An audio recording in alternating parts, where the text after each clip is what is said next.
Hi welcome to Vashishta 360 the world of English. And first day ఇవాళ మనం మన క్లాస్లో ఉన్నాం. నా పేరు రాఘవేంద్ర. నేను మీకు కాంపిటేటివ్ ఇంగ్లీష్ని టీచ్ చేయబోతున్నాను. ఇంగ్లీష్ నేర్చుకునేందుకు ఇక్కడ మీకు ఒక వండర్ఫుల్ ప్లాట్ఫామ్ని మేము క్రియేట్ చేసాం. కాంపిటేటివ్ ఎగ్జామ్స్కి సంబంధించి మీరు ఇంగ్లీష్ని ఈజీగా క్రాక్ చేసేటట్టుగా మేము ఈ కోర్సుని డిజైన్ చేసాం.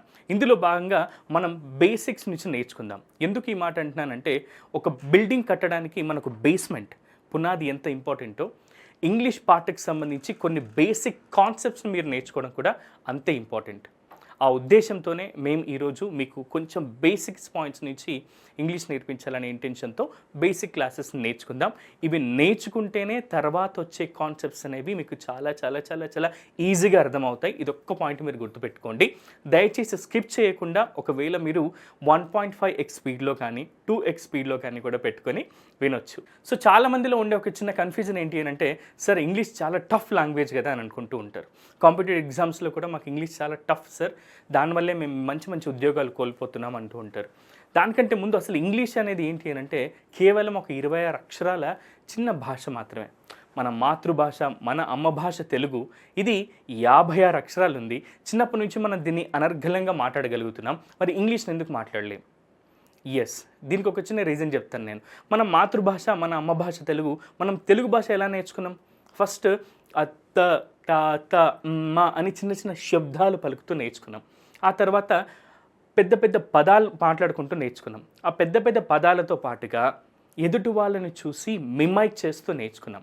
మిమైక్ ఇన్ ద సెన్స్ వాళ్ళని అనుకరిస్తూ నేర్చుకున్నాం. అలాగే ఇమిటేట్ చేస్తూ నేర్చుకున్నాం. వాళ్ళ ధ్వని అనుకరణ చేస్తూ నేర్చుకున్నాం. సో అలాగే ఇంగ్లీష్ కూడా బేసిక్ పాయింట్స్లలో మనకు నేర్చుకునేందుకు ఫస్ట్ లెటర్స్ ద్వారా మనం నేర్చుకోవాల్సి ఉంటుంది. ఈ ఇంగ్లీష్ భాషలో ఏ అనే ఒక శబ్దం ఏదైతే ఉంటుందో దీనికి ఒక సింబల్ ఇచ్చాం, అదే ఏ అయింది. అలాగే బి అనే ఒక శబ్దానికి గుర్తుపెట్టుకోండి, ఈ శబ్దానికి మనం కొన్ని సింబల్స్ని ఇచ్చాము. ఆ సింబల్స్ని ఇక్కడ ఏమంటామంటే ఇంగ్లీష్లో లెటర్స్ అని అంటాము. ఏ నుంచి జెడ్ దాకా ఉన్న ఈ 26 అక్షరాలను లెటర్స్ అని అంటాం మనం. ఈ లెటర్స్ అన్నిటిని కలిపి చాలా వరకు కాంపిటేటివ్ ఎగ్జామ్స్లో అడుగుతూ ఉంటారు. దీన్ని ఏమంటారు అని అంటే ఆల్ఫాబెట్ అంటారు. ఆల్ఫాబెట్ అని అంటారు. కరెక్షన్ ఆఫ్ సెంటెన్సెస్లో కొన్నిసార్లు ఇది అడిగే ఛాన్సెస్ ఉన్నాయి. There are 26 alphabets in English అని చెప్తూ ఉంటారు. Sir underline the error part అని అడుగుతాడు. అప్పుడు మీరు గుర్తుపెట్టుకోండి, ఆల్ఫాబెట్స్ అని అనకూడదు, కేవలం ఆల్ఫాబెట్ అని మాత్రమే అనాలి. ఏ నుంచి జెడ్ దాకా ఉండే ఈ 26 అక్షరాల క్రమాన్ని మొత్తాన్ని కలిపి ఆల్ఫాబెట్ అని అంటాం. ఇక్కడ ఈ లెటర్స్ అనేవి ఏం చేస్తాయంటే, తెలుగు భాషలో ఎలా అయితే అచ్చులు హల్లులు అని ఉన్నాయో, ఇంగ్లీష్ భాషలో కూడా అచ్చులు హల్లులు అని ఉన్నాయి. అవి ఇంగ్లీష్లో మనం వొవెల్స్ అని అంటాము. ఏ, ఈ, ఐ, ఓ, యు అని. ఈ 5 శబ్దాలని మనం పలుకుతున్నప్పుడు మన పెదాలు తగలవు. కాబట్టి వీటిని ఏమంటామంటే ఓవెల్స్ అని అంటాం. ఇవి కాకుండా మిగతా ఉన్నటువంటి 21 అక్షరాలన్నింటినీ కాన్సనెంట్స్ అని అంటాం. సో ఈ కాన్సనెంట్స్ అంటే హల్లులు, ఓవెల్స్ అంటేనేమో హచ్చులు. ఈ రెండింటిని కలిపి మనం ఏమంటామంటే ఆల్ఫాబెట్ అని అంటాం. సో ఈ అక్షరాలు ఏం చేస్తాయి, మనకు ఆల్ఫాబెట్గా డివైడ్ అయిపోయాయి. అందులో ఓవెల్ సపరేట్గా, కాన్సనెంట్ సపరేట్గా డివైడ్ అయిపోయాయి. మరి ఈ అక్షరాలు ఊరికే ఉండకుండా ఏం చేస్తాయంటే పక్కనే చేరి అర్థవంతమైన పదాలను పుట్టించాయి. ఫర్ ఎగ్జాంపుల్, ఇక్కడ నేను జీ అనే ఒక అక్షరం తీసుకున్నాను, ఓ అనే ఒక అక్షరం తీసుకున్నాను. ఈ రెండింటిని పక్కన పెడితే జీవో గో, వెళ్ళు అనే ఒక అర్థం వచ్చింది. సో ఇలా ఈ అక్షరాలన్నీ కలిపి ఏం చేస్తున్నాయంటే ఒక అర్థవంతమైన ఫామ్ తీసుకొస్తున్నాయి. దాన్ని మనం వర్డ్స్ అని అంటాం. సో ఈ అక్షరాలన్నీ కూడా words. A group of letters gives మీనింగ్ఫుల్గా ఉండేటువంటి వాటిని మనం వర్డ్స్ అని అంటాం. సార్ తెలుగు భాషలో చాలా పదాలు ఉన్నాయి, మరి ఇంగ్లీష్ భాషలో ఎన్ని పదాలు ఉన్నాయో తెలుసా? చాలామంది కన్ఫ్యూజ్ అయ్యే క్వశ్చన్ ఇది. ఇన్ఫినిటీ. ఇప్పటి వరకు ఎవరికి తెలియదు ఇంగ్లీష్లో ఎన్ని పదాలు ఉన్నాయని. కానీ డాక్యుమెంటైజేషన్ చేసినవి, గ్రంథస్థం చేసినవి, అలాగే మన రియల్ లైఫ్లో, రెగ్యులర్ లైఫ్లో టెక్నికల్గా వాడే పదాలన్నీ కలిపితే 3 lakh వర్డ్స్ ఉన్నాయట. 3 లక్షల పదాలు ఉన్నాయి. సరే, ఆ 3 లక్షల పదాలు నేర్చుకుంటే నేను ఇంగ్లీష్లో ఫ్లూయెంట్గా, ప్రొఫిషియెంట్గా మాట్లాడగలను, క్రాక్ చేయగలనని మీకు డౌట్ రావచ్చు. బట్ డోంట్ వరీ, ఇక్కడ ఒక విషయం చెప్తాను నేను. ఈ 3 లక్షల పదాలని లేదా ఇంగ్లీష్లో ఉన్న వర్డ్స్ అన్నిటిని కూడా ఒక సెంటెన్స్లో అవి చేసే పనిని బట్టి వీటిని ఏం చేసామంటే 8 రకాలుగా డివైడ్ చేసుకున్నాం. వాటిని మనం noun, pronoun, verb, adjective, adverb, preposition, conjunction, interjection అని అంటాం. కంజంక్షన్ అనగానే రెండోది ఇక మిగిలింది ఏంటంటే ఇంటర్జంక్షన్ అంటూ ఉంటారో అది ఇంటర్జంక్షన్ కాదు, ఇంటర్జెక్షన్ అనేది మనం గుర్తుపెట్టుకోవాలి. సో ఈ 8 కలిపి మనం ఏమంటామంటే పార్ట్స్ ఆఫ్ స్పీచ్, భాషా భాగాలు అని అంటాం. ఈ 8 కలిపి మనం భాషా భాగాలు అని అంటాం. మరి ఈ పదాలు ఏం చేస్తున్నాయి సార్, ఊరికే ఉండకుండా ఇంకేమైనా చేస్తాయా అంటే, ఈ పదాలన్నీ కలిపి ఒక అర్థవంతమైనటువంటి ఫామ్లో ఫ్రేమ్ చేస్తే వాటిని మనం సెంటెన్సెస్ అని చెప్తాం. A group of words give sense is called a sentence అని చెప్తాం. సో ఇక్కడ మనం నేర్చుకున్న దాంట్లో ఏంటంటే సింపుల్, ఈ లెటర్స్ అన్నీ అర్థవంతంగా మారితే వర్డ్స్, ఈ వర్డ్స్ అన్ని అర్థవంతంగా మారితే సెంటెన్స్.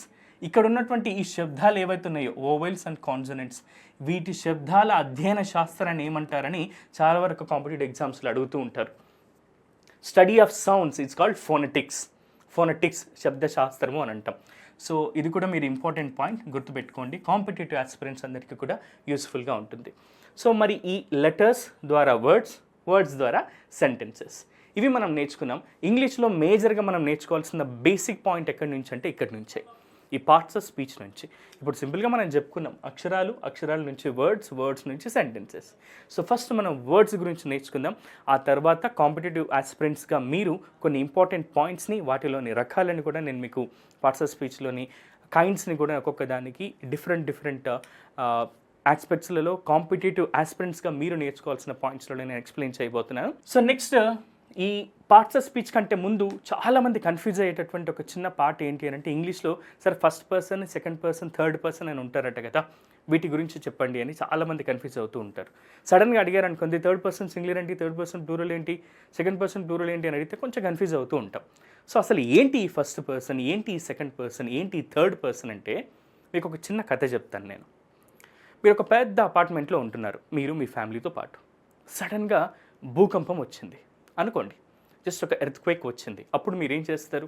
ఫస్ట్ ఎవరి గురించి ఆలోచిస్తారు? నేను బతికితే చాలు అనుకుంటారు. So first person I, first person singular is I, నేను. తర్వాత ఎవరి గురించి ఆలోచిస్తాం? ఇంట్లో మన భార్య, పిల్లలు, అమ్మ నాన్నలు, మన ఫ్యామిలీ మెంబర్స్ గురించి ఆలోచిస్తాం. ఫస్ట్ పర్సన్ ప్లూరల్ ఎవరు ఇక్కడ? వి, మేము లేదా మనం అని. So first person singular is I, first person plural is we. దీన్ని మనం మేము లేదా మనంగా చెప్తాం. నెక్స్ట్, నేను బయటకు వచ్చాను, నా ఫ్యామిలీలో ఉన్న మెంబర్స్ని బయటికి తీసుకొని వచ్చాను. తర్వాత నేను ఎవరి గురించి ఆలోచిస్తాను? నా ఇంటి పక్కన ఉన్న వాళ్ళు కదా, వాళ్ళ గురించి ఆలోచిస్తాను నేను. నువ్వు, అరే మీరు ఉన్నారు కదా, రండి రండి రండి రండి అని. సో వాళ్ళందరినీ కూడా బయటికి తీసుకొని వస్తున్నాం. మనం ఇక్కడ సెకండ్ పర్సన్ గురించి ఆలోచిస్తున్నాం. సెకండ్ పర్సన్ ఎవరు? యు, నీవు. సెకండ్ పర్సన్ సింగులర్ని మనం యు అని పిలుస్తాం. సెకండ్ పర్సన్ని ప్లూరల్ కూడా యు అనే పిలుస్తాం. కానీ ఇక్కడ మోర్ దెన్ వన్ పర్సన్ ఉంటే, తెలుగులో ఎలా అయితే మీరు అని మర్యాదపూర్వకంగా అంటే, అక్కడ ఒకరిని కూడా మనం తెలుగులో మీరు అని అంటాం. బట్ ఇంగ్లీష్లో మాత్రం యు, మీరు అంటే అది ప్లూరల్ ఫామ్ అవుతుంది, సెకండ్ పర్సన్ ప్లూరల్ ఫామ్ అని. ఇప్పుడు నేను, నా ఫ్యామిలీ అయిపోయింది. First person singular, first person plural అయిపోయింది. Second person singular, second person plural అయిపోయింది. ఇక మిగిలింది ఎవరు? పక్కింటి వాళ్ళు, పక్క అపార్ట్మెంట్ వాళ్ళు. సో అతడు, ఆమె, వారు అని అంటూ ఉంటాం కదా, వీటిని మనం థర్డ్ పర్సన్ అంటూ ఉంటాం. థర్డ్ పర్సన్ సింగులర్లో హీ, షీ, ఇట్ అనేవి ఉంటాయి. హీ అతడు, షీ ఆమె, ఇట్ ఇది అని. ఇక మిగిలింది ఎవరంటే థర్డ్ పర్సన్ ప్లూరల్ వారు, దే అని అంటాం. సో ఇది ఫస్ట్ పర్సన్ సింగులర్ ఐ, నేను. ఫస్ట్ పర్సన్ ప్లూరల్ వి, మేము లేదా మనం. సెకండ్ పర్సన్ సింగులర్ యు, నీవు. సెకండ్ పర్సన్ ప్లూరల్ అది కూడా యుఏ, కాకపోతే మోర్ దెన్ వన్ పర్సన్ ఉంటారు. తెలుగులో ఎగ్జాక్ట్ మీనింగ్ సెకండ్ పర్సన్ ప్లూరల్కి మీరు, ఒకరికంటే ఎక్కువ అన్నట్టుగా గుర్తుపెట్టుకోవాలి. ఇక థర్డ్ పర్సన్ సింగులర్ ఎవరంటే హీ, షీ, ఇట్. తర్వాత థర్డ్ పర్సన్ ప్లూరల్ ఎవరనంటే దే, వారు అని అంటాం. ఒక్కొక్కసారి మనం గుర్తుపెట్టుకోండి. అండ్ వీటిని ఉపయోగించే మనం సెంటెన్స్ ప్యాటర్న్స్లలో వీటిని మనం పర్సనల్ ప్రొనౌన్స్ అని కూడా అంటాం. I, you, we, they, he, she, it, వీటిని మనం పర్సనల్ ప్రొనౌన్స్ అని అంటాం. అక్కడ మనం ఈ కాన్సెప్ట్ని ఇంకా బాగా నేర్చుకుందాం. దానికంటే ముందు ఇక ఇమీడియట్గా మనం ఎలాంటి ఆలస్యం లేకుండా పార్ట్స్ ఆఫ్ స్పీచ్లోకి వెళ్ళిపోదాం. అసలు ఏంటి సార్ ఈ పార్ట్స్ ఆఫ్ స్పీచ్ అంటే? ఇంగ్లీష్ భాషలో అవి చేసే పనులను బట్టి వీటిని మనం 8 రకాలుగా డివైడ్ చేస్తాం. ఇందాక చెప్పుకున్నాం. వీటిని మనం noun, pronoun, verb, adjective, adverb, preposition, conjunction and interjection అని పిలుస్తూ ఉంటాం. నామవాచకము, సర్వనామము, వర్బ్ అంటే క్రియ, అడ్జెక్టివ్ విశేషణం, అడ్వర్బ్ క్రియా విశేషణం. ఒకసారి బాగా గుర్తుపెట్టుకోండి, అడ్వర్బ్ క్రియా విశేషణం, ప్రిపోజిషన్ విభక్తి ప్రత్యయము, కంజంక్షన్ సముచ్చయము, ఇంటర్జెక్షన్ ఆశ్చర్యార్థకము అని అంటాం. వీటన్నిటిని బాగా మనకు తెలుగులో తెలుసు, చిన్నప్పుడు నేర్చుకున్నాం, అండ్ ఇంగ్లీష్లో కూడా కొన్ని తెలుసు. కాకపోతే వీటిలోని డిఫరెంట్ కైండ్స్ ఏవే ఉంటాయి, వాటికి సంబంధించిన డిఫరెంట్ ఆస్పెక్ట్స్లో మనం నేర్చుకోవాల్సి ఉంటుంది. కాంపిటేటివ్ ఆస్పిరెంట్స్గా ఇది మీకు చాలా ఇంపార్టెంట్. ఒకసారి మనం వాటిని చూద్దాం. బట్ అంతకంటే అన్నింటిలో ముందుదేది నౌన్. నౌన్ అంటే చిన్నప్పటి నుంచి నేర్చుకున్నామే. Noun is a word that refers to name of a person, place, thing, idea, ఇలాంటివన్నీ మనకు తెలుసు. So a noun is a word that refers to a thing, వస్తువుల పేర్లు. అ పర్సన్, అ థింగ్, వస్తువుల పేర్లు. అ పర్సన్, పర్సన్స్ పేర్లు, మనుషుల పేర్లు. అన్ యానిమల్, జంతువుల పేర్లు. అ ప్లేస్, ప్రదేశాల పేరు. అ క్వాలిటీ, గుణం యొక్క పేరు. ఐడియా ఒక పేరు. సో వీటిని కూడా మనం ఏమంటామంటే నౌన్స్ అని అంటాం. నౌన్స్లో మేజర్గా 2 రకాలు ఉంటాయి. అవి ఏంటో ఒకసారి మనం చూద్దాం. ముఖ్యంగా నౌన్స్ని మనం 2 రకాలుగా డివైడ్ చేసుకున్నాం. ఒకటి కాంక్రీట్ నౌన్ అని, ఇంకొకటి అబ్స్ట్రాక్ట్ నౌన్ అని అంటాం. కాంక్రీట్ నౌన్ అంటే ఏంటి సార్ అంటే, సింపుల్గా చెప్పాలంటే మన 5 పంచేంద్రియాలు ఏవైతే ఉంటాయో, 5 సెన్సెస్ ఏవైతే ఉంటాయో, పంచేంద్రియాలు అంటాం కదా, వాటితో మనం స్పర్శించగలిగి, చూడగలిగి, ఆ సెన్స్ని మనం చేసుకోగలిగే వాటిని ఏమంటామంటే కాంక్రీట్ నౌన్ అని అంటాం. So a concrete noun is a noun that refers to a physical thing, person or place, something or someone that can be perceived with the 5 senses: touch, hearing, sight, smell and taste. Touch, స్పర్శ జ్ఞానం. వెనికిడి, చూడగలగడం, వాసనను గుర్తుపట్టగలగడం, and రుచిని తెలుసుకోగలగడం. అలాంటి వాటన్నిటి పేర్లను ఏమంటామంటే మనం concrete noun అని అంటాం. సింపుల్గా చెప్పాలంటే కళ్ళతో చూడగలిగేది, స్పర్శ జ్ఞానంతో తెలుసుకోగలిగేది. వీటిని మనం ఏమంటామంటే కాంక్రీట్ నౌన్స్ అని అంటాం. మరి అబ్స్ట్రాక్ట్ నౌన్స్ సార్ ఏంటి అంటే an abstract noun is a noun that refers to something non physical, something conceptual that you can't perceive directly with your senses. మన కళ్ళతో చూడలేనిది, స్పర్శాజ్ఞానంతో తెలుసుకోలేనివి ఏవైతే ఉంటాయో, ఈ పంచేంద్రియాలతో తెలుసుకోలేనివి ఏవైతే ఉంటాయో వాటిని అబ్స్ట్రాక్ట్ నౌన్స్ అని అంటాం. ఈ కాంక్రీట్ నౌన్స్లో మనందరికీ తెలుసు, రాజు, రాము, హైదరాబాద్, బర్డ్, కింగ్, ఆ తర్వాత ఇలాంటి పేర్లన్నీ కూడా, టేబుల్, లైట్, ఏసీ, ఫర్నిచర్, వీటన్నిటిని, ఈ కెమెరా, ఈ పెన్, ఈ బోర్డ్, ఇక్కడ నేను, వీటన్నిటిని కూడా మనం కాంక్రీట్ నౌన్ అని అంటాం. మరి అబ్స్ట్రాక్ట్ నౌన్ అంటే ఏంటి సార్ అంటే నాలెడ్జ్, జ్ఞానము. జ్ఞానానికి పేరుంటుంది, జ్ఞానం కలిగిన వ్యక్తిని మనం చూడగలుగుతాం, కానీ జ్ఞానానికి పర్టికులర్గా ఈ రూపం ఉంటుంది మనకు తెలియదు. అందుకే దీన్ని అబ్స్ట్రాక్ట్ నౌన్స్ అంటాం. అబ్స్ట్రాక్ట్ నౌన్స్ అంటే అమూర్తమైనటువంటి భావనలు అని. అబ్స్ట్రాక్ట్ అంటే అమూర్తము అని. కళ్ళతో చూడలేనివి, సెన్సెస్తో మనం ఫీల్ అవ్వలేనివి, కేవలం వాటి భావాలను మాత్రమే మనం తెలుసుకోగలుగుతాం కాబట్టి వీటిని అబ్స్ట్రాక్ట్ నౌన్స్ అంటాం.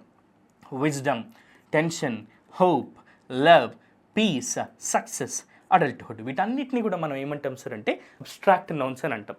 చాలామంది అంటూ ఉంటారు, నువ్వు లేకపోతే నేను బతకలేను, నువ్వు అంటే నాకు ప్రాణం, లవ్ అని.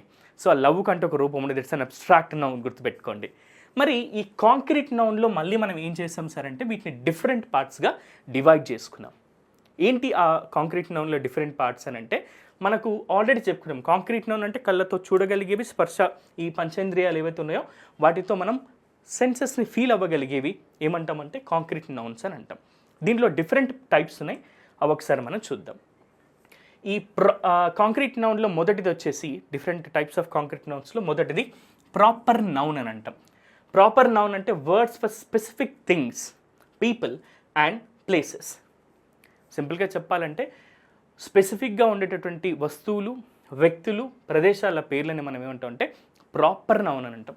ఎలా ఉందిరా ఈ వర్క్ అంటే ప్రాపర్గా ఉంది, అంటే అన్నీ పర్ఫెక్ట్గా ఉండేది అనమాట.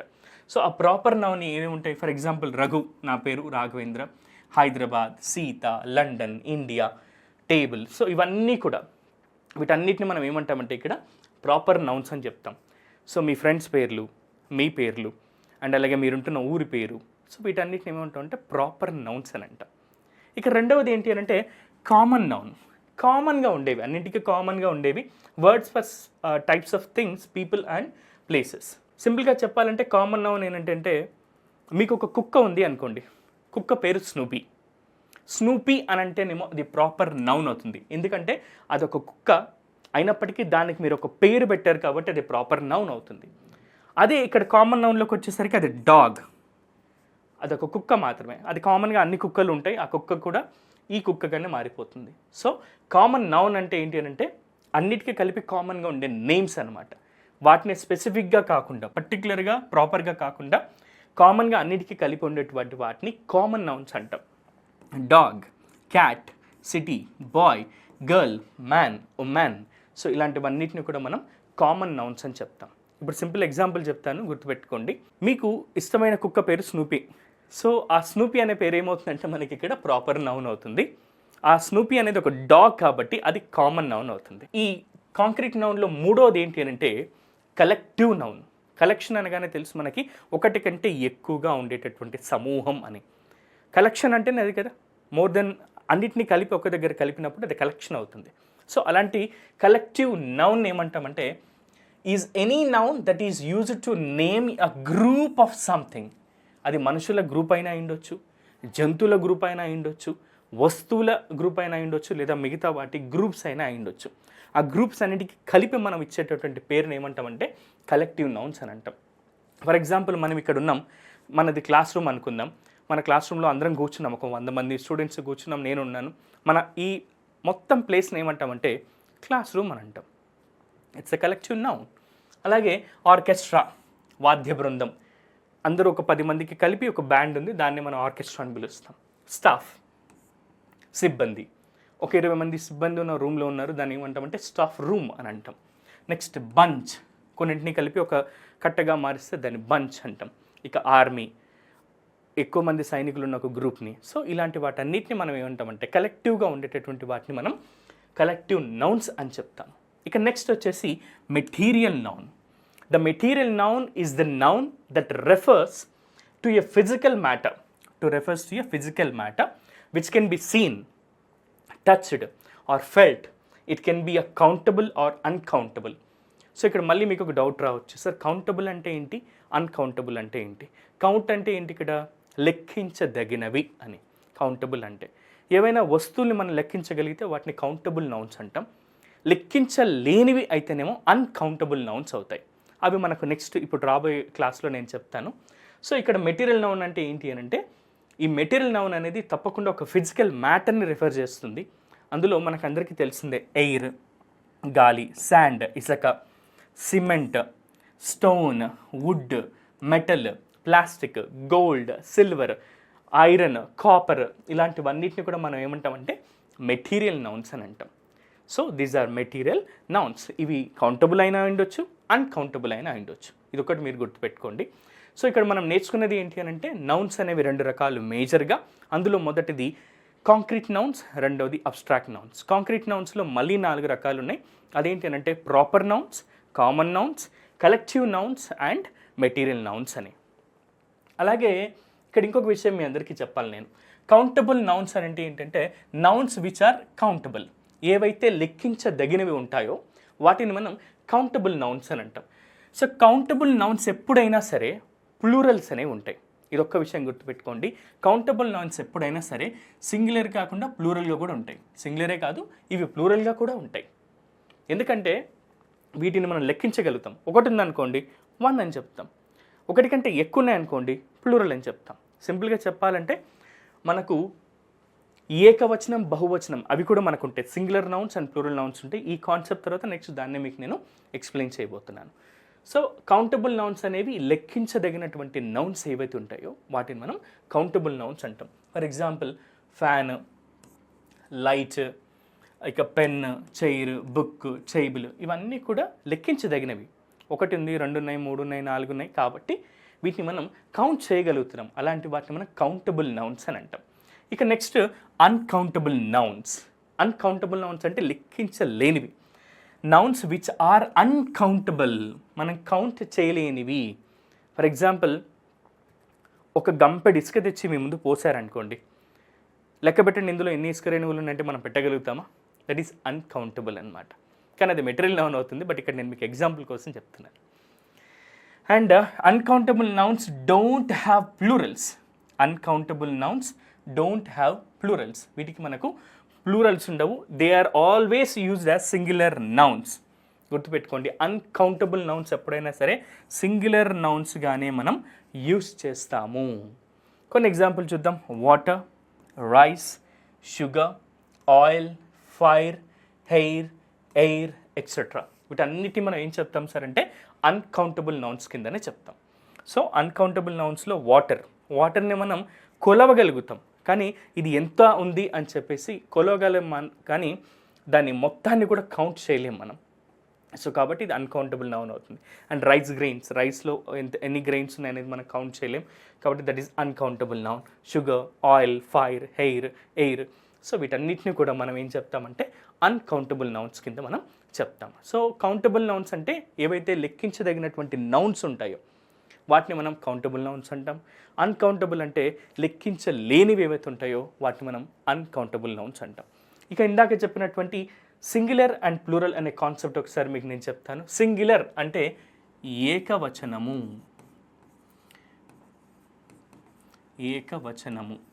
సో ఈ ఏకవచనము అని అంటే ఏకవచనం నౌన్స్, నామవాచకాలు అని చెప్తాం. ఇక నెక్స్ట్ ప్లూరల్ అంటే బహువచనం.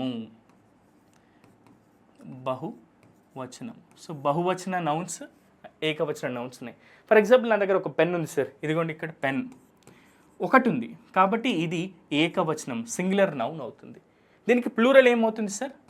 పెన్స్. ఎస్ యాడ్ చేస్తాం మనం.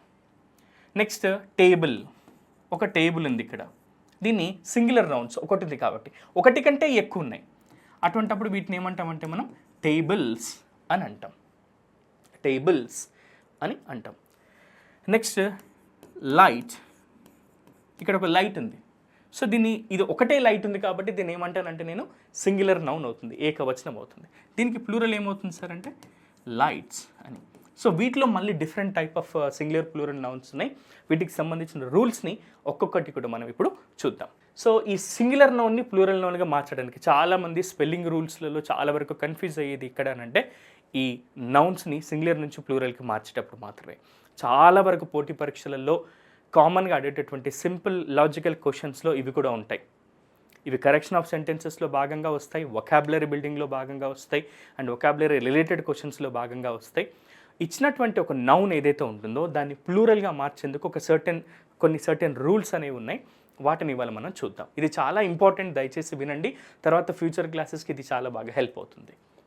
ఎప్పుడైనా సరే ఒక నౌన్ సింగులర్ నౌన్లో ప్లూరల్ నౌన్గా మార్చాలి అని అంటే మోస్ట్ ఆఫ్ ద టైమ్స్ మనం ఏం చేస్తామనంటే చివరిలో ఒక ఎస్ యాడ్ చేస్తే చాలు, అది ప్లూరల్గా మారిపోతుంది. జస్ట్ ఒక ఎస్ యాడ్ చేస్తే చాలు.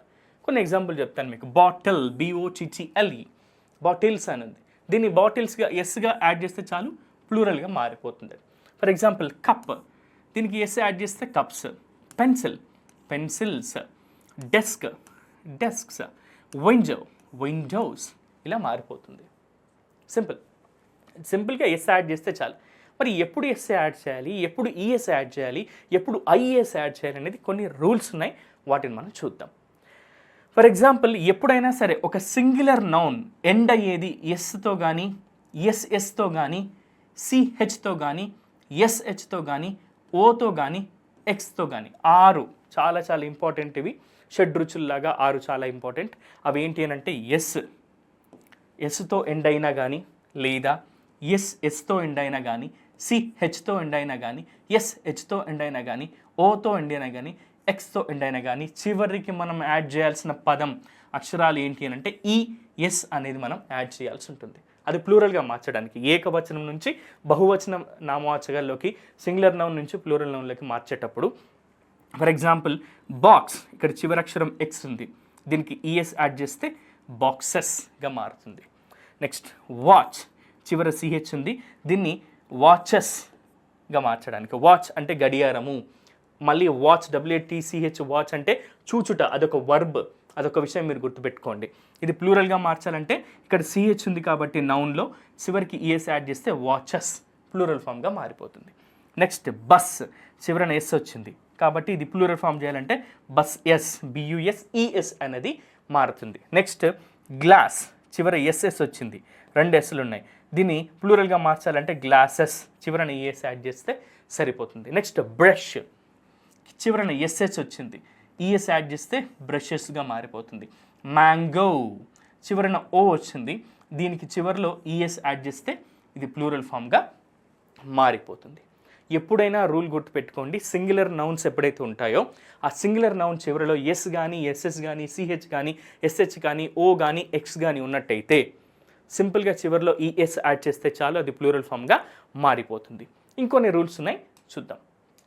Next, for nouns that end in F or FE, ఎప్పుడైనా సరే ఒక నౌన్ చివరిలో ఎఫ్ కానీ ఎఫ్ఈ కానీ ఉన్నట్టయితే ఈ ఎఫ్ని ఏం చేయాలి సార్ అంటే మనం వీగా మార్చాల్సి ఉంటుంది. ఓకే, ఆ ఎఫ్ని వీగా మార్చాలి అండ్ ఈఎస్ కూడా యాడ్ చేయాల్సి ఉంటుంది. సింపుల్ ఎగ్జాంపుల్ చెప్తాను చూడండి. వోల్ఫ్, సో ఇక్కడ ఎఫ్ ఉంది, ఈ ఎఫ్ను తీసేసి విఈఎస్ యాడ్ చేస్తే సరిపోతుంది, వోల్స్ అవుతుంది.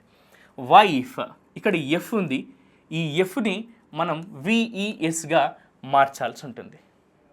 ఎఫ్ ఉంటుంది, ఆ తర్వాత ఈ ఎఫ్ఈ రెండు ఉన్నాయి ఇక్కడ, ఎఫ్ఈ రెండు ఉన్నాయి, వైఫ్ అని ఉంది. ఈ ఎఫ్ఈని తీసేసి విఈఎస్ యాడ్ చేస్తే వైవ్స్, భార్యలు. ఇక్కడ వైఫ్ అంటే భార్య, వైవ్స్ అంటే భార్యలు అని ప్లూరల్ ఫామ్గా అది మారిపోతుంది. నెక్స్ట్ లీఫ్, చివరిలో ఎఫ్ ఉంది, దీన్ని ఎఫ్ని రిమూవ్ చేసి ఏం చేయాలి, విఈఎస్ యాడ్ చేయాలి, లీవ్స్. లీఫ్ అంటే ఆకు, దళం అని అంటాం. సో లీఫ్లో ఎఫ్ తీసేస్తే విఈఎస్ యాడ్ చేయాల్సి ఉంటుంది, అది ప్లూరల్ ఫామ్గా మారుతుంది, లీవ్స్ అని అంటాం. నెక్స్ట్ లైఫ్, చివరిలో ఎఫ్ఈ ఉంది, ఈ ఎఫ్ఈని రిమూవ్ చేసి విఈఎస్ యాడ్ చేస్తే లైవ్స్ అని అంటాం, జీవితం. లైఫ్ అంటే జీవితం, లైవ్స్ అంటే జీవితాలు అని. సో ఇలా ఎప్పుడైనా సరే ఒక నౌన్లో ఎఫ్ కానీ ఎఫ్ఈ కానీతో ఎండ్ అయితే అక్కడ వి యాడ్ చేసి, అంటే ఆ ఎఫ్ని ఎఫ్ఈని రిమూవ్ చేసి విని యాడ్ చేసి వితో పాటుగా ఈఎస్ యాడ్ చేస్తే అది ప్లూరల్ ఫామ్గా మారుతుంది. ఇందాకనేమో ఒకవేళ నౌన్ అనేది చివరిలో సింగులర్ నౌన్ అనేది ఎస్, ఎస్ఎస్, సిహెచ్, ఎస్హెచ్, ఓ, ఎక్స్ అనగానే ఉంటే వాటి చివరిలో మనం ఈఎస్ యాడ్ చేస్తే చాలా అది ప్లూరల్ ఫామ్గా మారిపోతుంది. ఇక్కడ మాత్రం ఎప్పుడైనా ఒక నౌన్లో సింగులర్ నౌన్లో చివరిలో ఎఫ్ కానీ ఎఫ్ఈ కానీ ఉంటే ఆ ఎఫ్ని ఎఫ్ఈని తీసేసి వీని పెట్టి వి పక్కన ఈఎస్ పెడితే చాలా అది ప్లూరల్ ఫామ్గా మారిపోతుంది. Next, some nouns have different plural forms. ఇక్కడ డిఫరెంట్గా మనకు అక్కడ ఉన్న పదాల కంటే డిఫరెంట్ పదాలుగా మారిపోతూ ఉంటాయి. సో ఏంటి అని అంటే చైల్డ్, దీనికి ప్లూరల్ ఫామ్ చిల్డ్రన్ అని అంటాం. నెక్స్ట్ విమెన్, స్త్రీ, విమెన్ స్త్రీలు అవుతుంది. మ్యాన్ పురుషుడు, మెన్ పురుషులు అవుతుంది. మౌస్, మౌస్, ఈ మౌస్ అంటే ఎలుక, దీనికి ప్లూరల్ ఫామ్ ఒక కాంపిటేటివ్ ఎగ్జామ్లో అడిగారు, దీన్ని చాలా ఇంపార్టెంట్ గుర్తుపెట్టుకోండి, మైస్ అని అంటాం. ఒక ఎంట్రన్స్ ఎగ్జామ్లో అడిగారు, మామూలు ఎంట్రన్స్ ఎగ్జామ్లో అడిగారు. Mouse, the plural form of mouse is mice అవుతుంది. అలాగే ఆడిటోరియం, సో ఆడిటోరియం అనే దీనికి ప్లూరల్ ఫామ్ ఏంటని ఒక ఎగ్జామ్లో అడిగారు, ఆడిటోరియా. గుర్తుపెట్టుకోండి, ప్లూరల్ ఫామ్ ఏంటంటే ఆడిటోరియా, ఆడిటోరియా. సో ఇలాంటివి కూడా చాలా వరకు కాంపిటేటివ్ ఎగ్జామ్స్లో అడుగుతూ ఉంటారు. అందుకే ఈ స్పెల్లింగ్ రూల్స్ అనేవి మీరు తెలుసుకుంటే, సింగులర్ నుంచి ప్లూరల్కి ఎలా మార్చాలో తెలుసుకుంటే ఆటోమేటిక్గా మనం ఏదైనా సరే ఈజీగా క్రాక్ చేయగలుగుతాం. గూస్, దీన్నే మనం గీస్ అని కూడా అంటాం. Next, nouns that end in vowels like Y, చివరిలో కనుక వై అలాగే ఓ ఉన్నట్టయితే దానికి డెఫినెట్ రూల్స్ అనేవి ఏవి ఉండవు. బేబీ అని ఉంటే కనుక ఈ వై తీసేసి ఐఎస్ యాడ్ చేస్తే బేబీస్ అవుతుంది. Toy, choice. Kidney, kidneys. Potato, potatoes. ఇక్కడ ఈ మనం చెప్పిన రూల్స్ ఏవి కూడా వీటికి వర్తించవు కొన్నింటికి. అండ్ అలాగే a few nouns have same singular and plural forms. చాలా వరకు ఎగ్జామ్స్లో కన్ఫ్యూజ్ చేసేవి ఏంటి అంటే కరెక్షన్ ఆఫ్ సెంటెన్సెస్లో ఇవి ఖచ్చితంగా వస్తూ ఉంటాయి. అండర్లైన్ వర్డ్స్ ఏవైతే ఉంటాయో, లేదంటే ఇక్కడైతే ఏ సెంటెన్స్లో మనకు ఒక సెంటెన్స్ ఇచ్చి దాంట్లో అండర్లైన్ చేయమంటాడు, ఎక్కడైతే రాంగ్ పార్ట్ ఉందో అలాంటి వాటిలో ఈ ప్రశ్న అడిగే ఛాన్సెస్ ఉంది. ఎప్పుడైనా సరే షీప్, ఒక గొర్రె ఉన్న షీపే అంటాము, ఎక్కువ గొర్రెల మంద ఉన్నా సరే షీప్ అనే అంటాము. దీనికి సింగులర్ ఆ ప్లూరల్ ఫామ్ అనేది ఉండదు. ఎప్పుడు కూడా ఇవి సింగులర్ ఫామ్ ప్లూరల్ ఫామ్ ఒకటే ఉంటాయి. Deer, deer. Series, series. మన వెబ్ సిరీస్ చూస్తూ ఉంటాం, ఆ వెబ్ సిరీస్ యొక్క సింగులర్ ప్లూరల్ ఫామ్ కూడా ఒకటే ఉంటుంది. అదొక విషయం గుర్తుపెట్టుకోండి. అండ్ నెక్స్ట్, ఆల్వేస్ సింగులర్స్ ఉంటాయి కొన్ని ఫామ్స్. ఆల్వేస్, ఎప్పుడు కూడా ఇవన్నీ కూడా సింగులర్ ఫామ్స్. ఇవి చాలా చాలా ఇంపార్టెంట్. వీలైతే స్క్రీన్ షాట్ కూడా తీసుకొని పెట్టుకోండి ఫ్రెండ్స్. ఇవి చాలా ఎగ్జామ్స్లో అడిగినటువంటి సింపుల్ క్వశ్చన్సే. కొన్నిసార్లు ఇవి చాలా వరకు ఒక్క మార్క్ కూడా మనకు చాలా చాలా వాల్యుబుల్ కాబట్టి వీటిని గుర్తుపెట్టుకోండి. చాలా వరకు ఎంట్రన్స్ ఎగ్జామ్స్లలో అండ్ అలాగే కాంపిటేటివ్ ఎగ్జామ్స్లలో ఇలాంటి చిన్న చిన్న క్వశ్చన్సే అడిగారు. ఇవి మీకు సింగులర్ ప్లూరల్ ఫామ్స్గా యూజ్ అవుతాయి. నౌన్స్లో భాగంగా నేర్చుకోవచ్చు. At the same time common ఎర్రర్స్లో అండ్ అలాగే కరెక్షన్ ఆఫ్ సెంటెన్సెస్లో కూడా మీకు యూస్ఫుల్గా ఉంటాయి. సో లగేజ్, ఇది ఎప్పుడైనా సరే ఆల్వేస్ సింగులర్ ఫామ్ ఏది లగేజే అంటాం. ఫర్నిచర్ అని అంటాం. ఫర్నిచర్స్ అని ఎప్పుడు అనకూడదు, అది ప్లూరల్ ఫామ్ కాదు. ఇవి ఎప్పటికైనా సరే సింగులర్ ఫామ్స్లో ఉండేటటువంటి నౌన్స్. జ్యువెలరీ అంటాం. నాలెడ్జ్ అని అంటాం. క్యాష్ అనే ఉంటుంది. ట్రాఫిక్ అనేది సింగులర్ నౌన్, గుర్తుపెట్టుకోండి. ఆల్వేస్ సింగులర్ నౌన్ ఇది. Next homework, oxygen, wisdom, currency, poetry and journey. So ఇక్కడ ఉన్నటువంటి అన్నీ కూడా సింగులర్ నౌన్సే అవుతాయి. ఎప్పుడు these are always singular nouns. ఈ ఒక్క విషయం మీరు గుర్తుపెట్టుకోండి. మరి ఆల్వేస్ ప్లూరల్ కూడా ఉంటాయి కదా, అవేంటి సార్ అంటే స్పెక్టికల్స్లో ఇప్పుడు నార్మల్గా ఎప్పుడైనా మనం అద్దాలని చూపించినప్పుడు అద్దాలలో ఎప్పుడైనా సరే 2 ఆబ్జెక్ట్స్ ఉంటాయి. 2 కళ్ళద్దాలు కలిపి ఒక ఆబ్జెక్ట్ కింద ఉంటాయి. సార్ దీన్ని 2 ఆబ్జెక్ట్స్ ఉన్నాయి, మనకి ఇది ఒక ఆబ్జెక్ట్గా ఉంది కాబట్టి ఈ రెండింటిని కలిపి ఒకటి చేస్తాం కదా, ఇది ప్లూరల్ ఫామ్ ఎట్లా అవుతుంది అని అనుకోవచ్చు మీరు. బట్ అక్కడ 2 ఆబ్జెక్ట్స్ని 1 ఫ్రేమ్లో మనం పెట్టాం కాబట్టి దాన్ని ప్లూరల్ ఫామ్గానే మనం తీసుకోవాల్సి ఉంటుంది. అది 2 అండ్ ప్లూరల్ ఫామ్గానే తీసుకోవాలి. స్పెక్టికల్స్, గాగల్స్, సాక్స్ని ఎప్పుడైనా సరే మనం పెయిర్గానే చూస్తాం కాబట్టి it is always plural form ఉంటుంది. నెక్స్ట్ సాక్స్ అని కూడా అంటాం. పీపుల్, పోలీస్, ఎస్, ఇది చాలా చాలా చాలా ఇంపార్టెంట్ క్వశ్చన్. పోలీస్ అనే క్వశ్చన్కి సంబంధించి చాలా వరకు కాంపిటేటివ్ ఎగ్జామ్స్లో అడిగారు. ఇప్పుడు నేను ఒక ఎగ్జాంపుల్ కూడా చూపిస్తాను మీకు. పోలీస్ అనేది ఆల్వేస్ ప్లూరల్ ఫామ్. రక్షక భటులు అని అర్థం, గుర్తుపెట్టుకోండి. రక్షక భటుడు కాదు, రక్షక భటులు అని అర్థం పోలీస్ అంటే. So it's a plural form. Next trousers, scissors, vegetables. ఎప్పుడైనా ఇవన్నీ కూడా ప్లూరల్ ఫామ్లోనే ఉంటాయి. ఒక ఇంపార్టెంట్ 3 క్వశ్చన్స్ నేను మీకు చెప్తాను, వీటిని కూడా మనం చూద్దాం. సో ఇక్కడ నేను 2 ప్రశ్నలు ఇచ్చాను మీకు. ఈ రెండింటిలో ఏది కరెక్టో నాకు మీరు చెప్పాల్సి ఉంటుంది. The police are coming, the police is coming.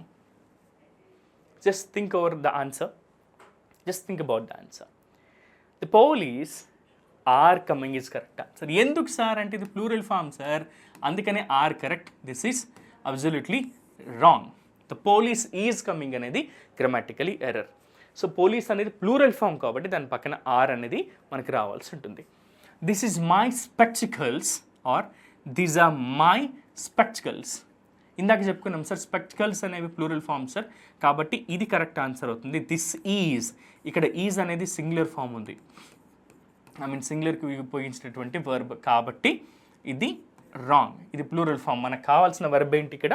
Helping verb are రావాల్సి ఉంటుంది. దీస్ ఆర్ మై స్పెక్టికల్స్ అనేది grammatically correct. And what's the plural form of women? ఇందాక చెప్పుకున్నాం మనం, విమెన్ అంటాం మనం. Next what's the plural form of mouse? ఇందాక చెప్పుకున్నాం మైస్, ఎలుకళ్ళు అని అంటాం. What's the plural form of wife? ఇక్కడ మనం చెప్పాం ఎఫ్ఈ ఉంది, ఎఫ్ఈని తీసేసి వి యాడ్ చేసి దాని పక్కన ఈఎస్ యాడ్ చేస్తే చాలు, వైఫ్స్గా మారిపోతుంది. సో ఇది ఈ నౌన్స్లో ఉన్నటువంటి రకాలు. ఇప్పుడు మనం పని చేద్దాం. వీటికి సంబంధించిన కాన్సెప్ట్స్ ఏదైతే ఉంటాయో కొన్ని మోడల్ క్వశ్చన్స్ని, ప్రీవియస్ ఇయర్స్ క్వశ్చన్స్ని మన యాప్లో అవైలబుల్గా ఉన్నాయి, వాటిని ప్రాక్టీస్ చేయండి. అండ్ ఇప్పుడు మనకు కంప్లీట్ అయిన పార్ట్స్ ఆఫ్ స్పీచ్లలో నౌన్కి సంబంధించిన ప్రతి కాన్సెప్ట్ని ఇక్కడ మనం నేర్చుకున్నాం. నెక్స్ట్ క్లాస్లో మనం ప్రొనౌన్స్ గురించి నేర్చుకుందాం. అండ్ నెక్స్ట్ క్లాస్లో మనం కలుద్దాం. అంతవరకు దీని ఒకసారి మళ్ళీ రివిజన్ చేసుకోండి. ఇందాక చెప్పిన always singular, always plural forms ఏవైతే ఉన్నాయో వీటిని ఒకసారి మీరు గుర్తుపెట్టుకోండి, ప్రాక్టీస్ చేయండి. ఎగ్జామ్స్లో ఖచ్చితంగా ఇలాంటి ప్రశ్నలు వస్తూ ఉంటాయి. Thank you.